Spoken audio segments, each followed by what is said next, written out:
So, why did I choose this book? There are so many reasons. My husband is actually holding up a big chart so I don't forget something.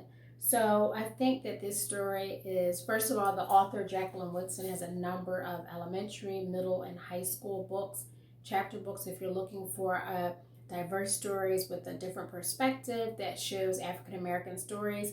Jacqueline Woodson is amazing. Most of her books have won Newbery honors. The Day You Begin, I think, is the perfect introduction.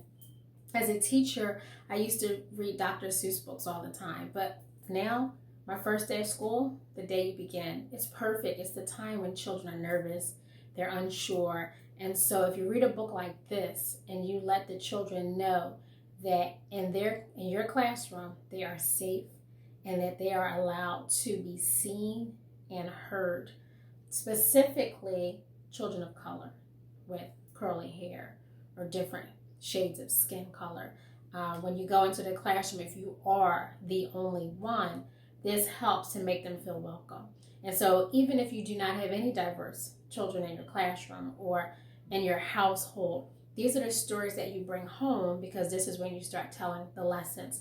This is where you start asking, well, do you make any connections in this story? Did this remind you of something you've experienced? Have you ever been the only one? Have you ever been unsure? Do you eat something that's a little different from everyone else? As a teacher, I am always telling my students stories about my own children, about my life, and different things that occur, because this is how I built relationships. This is how I let my students know that I care, and it's so important to me to let them know that when they want to share and tell their stories, that this is a safe place to do so.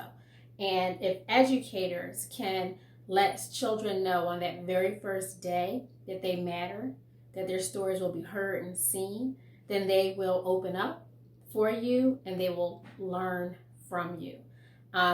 Sharing safe spaces for stories, making sure they are heard, making connections, asking questions.